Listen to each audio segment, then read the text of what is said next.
Hi everyone. In today's video, we are going to discuss about 8th class history 4th chapter. तो चलिए शुरू करते हैं. Tribal Dikus and the vision of a golden age. Tribal societies and colonial rule important points in Roman Urdu. Roman Urdu तो आप लोगों को पता ही होगा. बिरसा मुंडा एंड उसका आंदोलन.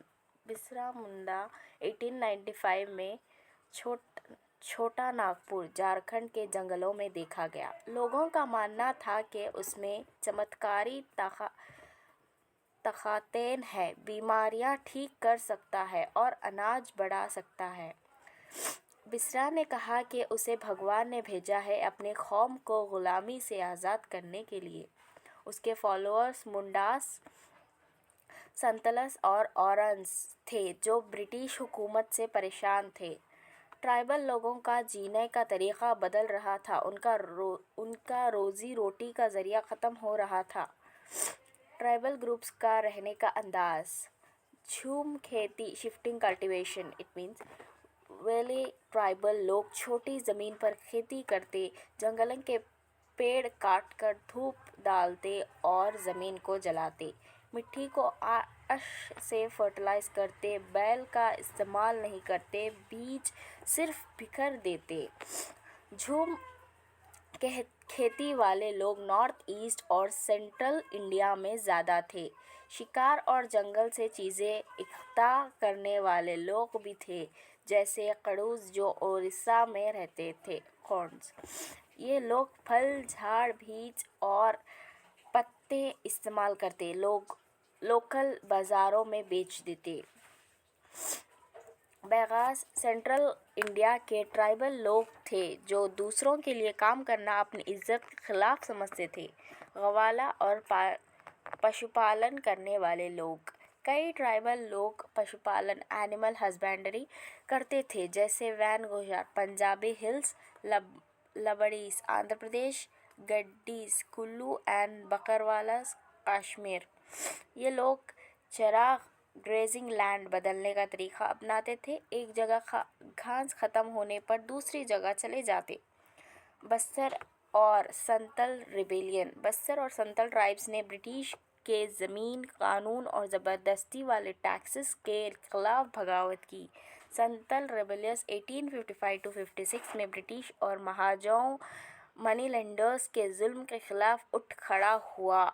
ब्रिटिश रूल के बाद ट्राइबल लोगों पर असर. पहले ट्राइबल सरदारों चीफ्स के पास अपनी ज़मीन और कानून का हक होता था. 17th point. ब्रिटिश ने उनके अधिकार छीन लिए. अब उन्हें ब्रिटिश कानून मानने पर मजबूर किया गया. उनको ब्रिटिश सरकार को टैक्स देना पड़ता था और अपनी कौम पर कंट्रोल रखने को कहा गया. शिफ्टिंग कल्टीवेशन और ब्रिटिश सरकार. ब्रिटिश शिफ्टिंग कल्टीवेटर्स से नाराज़ थे क्योंकि वे एक जगह नहीं टिकते थे, जिसे कंट्रोल करना मुश्किल था. ब्रिटिश चाहते थे कि सब सेटल्ड फार्मर्स बन जाए ताकि टैक्स वसूल किया जा सके, लेकिन झूम खेती वाले लोग प्रोटेस्ट करते रहे और कुछ जगहों पर उन्हें इस प्रक्रिया को जारी रखने की इजाज़त मिल गई. ट्राइबल लोगों का कारोबारी मसाइल. ट्राइबल लोग मनी लेंडर्स और ट्रेडर्स के मकरूज़ हो जाते थे. ट्रेडर्स महंगी चीज़ें बेचते और मनी लेंडर्स ज़्यादा ब्याज माने इंटरेस्ट लेते. ट्राइबल लोगों का मानना था कि ये लोग उनकी गरीबी का कारण हैं. इसकी वजह से उन्हें दिकुस आउटसाइडर्स कहा गया. Champaran movement and indigo farming. Indigo farming Bengal से ख़त्म होने के बाद ब्रिटिश ने बिहार में शुरू की.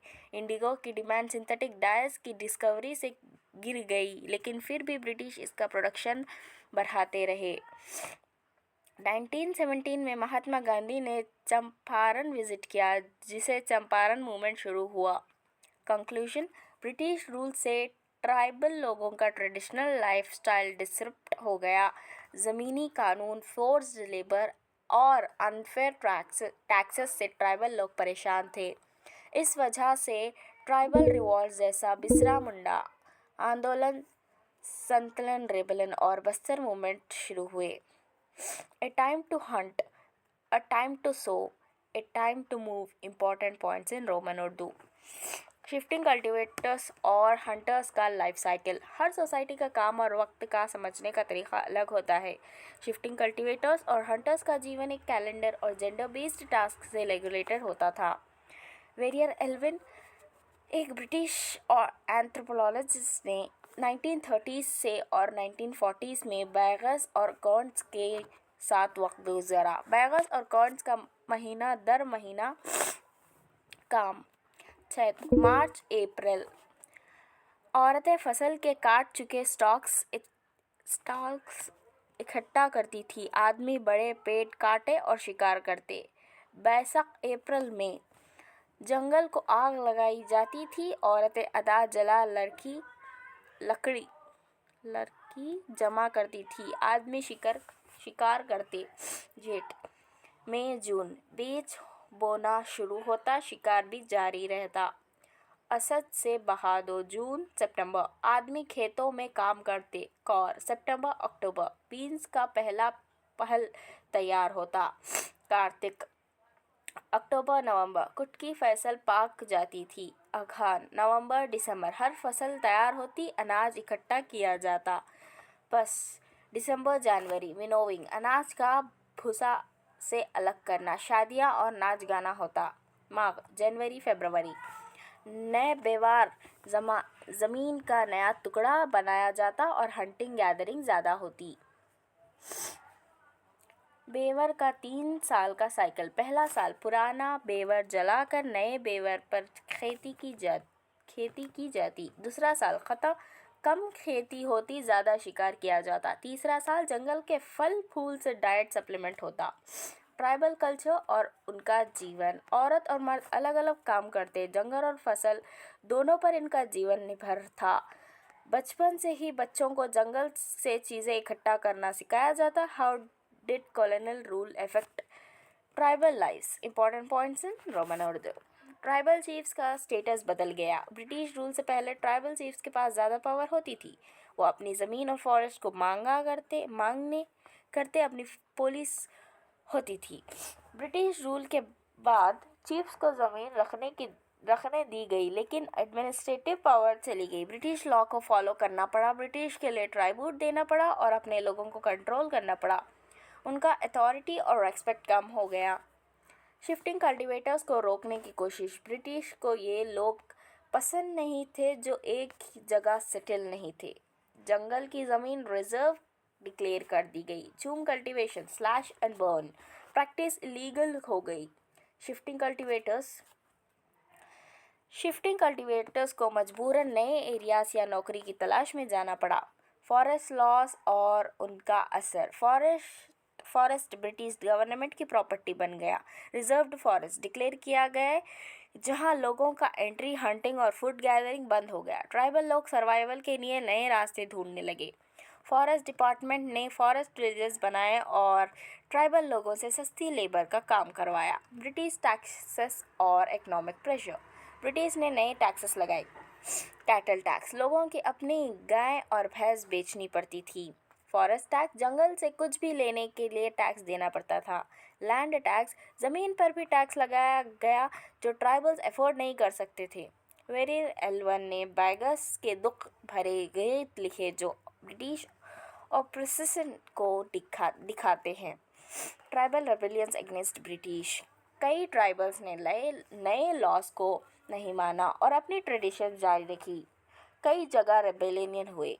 1906 सोंगरम संगा का रिवॉल्ट आसाम में। 1930s सेंट्रल प्रोविंस में फॉरेस्ट सत्याग्रह। ट्रेड और एक्सप्लॉयटेशन। ब्रिटिश रूल के बाद ट्रेडर्स और मनी लेंडर्स फॉरेस्ट एरियाज में आ गए। ट्राइबल लोग लोन्स के लेकर फंस गए और उनका एक्सप्लॉयटेशन होने लगा। सिल्क ग्रोवर्स का एक्सप्लॉयटेशन। 18th सेंचुरी में इंडिया सिल्क यूरोप में डिमांड था। संतल ट्राइब झारखंड के लोग कोकोन्स उगाते थे। ट्रेडर्स उन्हें सिर्फ 3 या 4 रुपए पर 1000 कोकोस देते, जबकि ये 5x प्राइस पर बेच दिए जाते। मिडिलमैन और ब्रिटिश ट्रेडर्स का प्रॉफिट होता, लेकिन सिल्क ग्रोवर्स को कुछ नहीं मिलता। ट्राइबल लोग ट्रेडर्स को अपने दुश्मन समझने लगे। वुमेन और ट्राइबल लेबर का एक्सप्लॉयटेशन। औरत सिर्फ घर का काम नहीं करती थी बल्कि खेतों और फैक्ट्रियों में भी काम करती थी। बच्चों को भी साथ ले जाती थी क्योंकि और कोई ऑप्शन नहीं था। How did colonial affect tribal lifes? Important deep points in Roman Urdu. मजदूरी की तलाश और मजबूरी। 19th सेंचुरी के आखिर में टी प्लांटेशंस और माइनिंग इंडस्ट्रीज बढ़ने लगे। असम की चाय बागों में और झारखंड के कोल माइंस में ट्राइबल्स को मजदूर बनाया गया। कॉन्ट्रैक्टर्स ने उनको बहुत कम पैसा दिया और वापस जाने से रोका। माइनिंग डेंजरस काम था, हर साल हजारों लोग मरते थे। Tribal rebellions against British rule. British के नए कानून, टैक्स और एक्सप्लॉयटेशन के खिलाफ ट्राइबल्स के ने कई भागवतें की। कॉइस का रेवोल्यूशन 1831 to 32, संथल्स का रेबल 1855, बस्तर रेबल इन 1910, वर्ली रिवॉल्ट 1940 महाराष्ट्र। बिरसा मुंडा और उनका आंदोलन। बिरसा मुंडा 1870s के आसपास पैदा हुए एक गरीब ट्राइबल फैमिली से थे। बचपन में ही उन्होंने मुंडा कम्युनिटी के लीडर से आज़ादी की कहानियाँ सुनी। मिशनरी स्कूल गए, क्रिश्चियन और हिंदू प्रीचिंग सुनी। एक समय के लिए वैष्णव प्रीचर के साथ रहे, प्योरिटी एंड पीटी का कॉन्सेप्ट समझा। अपने लोगों को सुधारने और यूनिटी बनाने से कोशिश की। शराब छोड़ने से कहा, गांव साफ रखने और विचक्राफ्ट को ना मानने का कहा। बिरसा मूवमेंट और उसके लक्ष्य।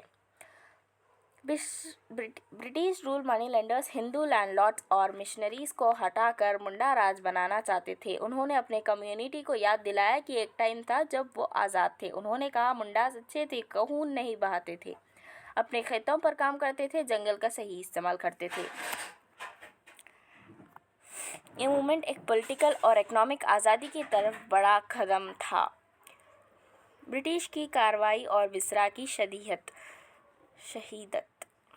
ब्रिटिश ने 1895 में बिरसा को रोइट का इल्ज़ाम में गिरफ्तार किया, 2 साल जेल में रखा। 1897 में रिलीज़ होने के बाद उन्होंने दोबारा अपनी कम्युनिटी को जगाया। उन्होंने रवाना ब्रिटिश और उनके साथी को ख़त्म करने का नारा दिया। फॉलोअर्स ने पुलिस स्टेशन, चर्चेस और ज़मींदारों को घर अटैक किया। वाइट फ्लैग को बिरसा राज का सिंबल बनाया। 1900 में बिरसा चलेरा से शहीद हो गए और मूवमेंट धीरे धीरे कमज़ोर हो गया। बिरसा मूवमेंट की अहमियत। ब्रिटिश गवर्नमेंट मजबूर हो गई कि नए लॉज बनाने के लिए जिससे ट्राइबल ज़मीन दिक्कत आउटसाइडर्स से बची रही। ये मूवमेंट दिखाता है कि ट्राइबल सिर्फ सफ़र नहीं कर रहे बल्कि अपनी तरीके से लड़ाई भी लड़ रहे थे। उन्होंने अपने अलग रिचुअल्स और सिंबल्स क्रिएट किए रेजिस्टेंस दिखाने के लिए। Tribal attitude towards market economy. कई ट्राइबल मार्केट बेस्ड प्रोडक्शन नहीं चाहते थे क्योंकि उनको कैश चाहिए ही नहीं था, क्योंकि ये ज़रूरतें पूरी नहीं करता। ब्रिटिश उनको फोर्स करते थे क्रॉप्स उगाने जो उनके काम के नहीं थे। पपुआ न्यू गिनी के ट्राइबल्स ने भी एक गीत लिखा जो मार्केट इकोनॉमी के बेकार पुलिस को दिखाता था। तो आज की वीडियो में बस इतना ही। हमने 8th क्लास का 4th चैप्टर हिस्ट्री का कंप्लीट किया है। मिलते हैं नेक्स्ट वीडियो में। Please, if you enjoyed the video, if you like the video, please like, share, comment and subscribe to my channel Afreen Mahiri. Thanks for watching.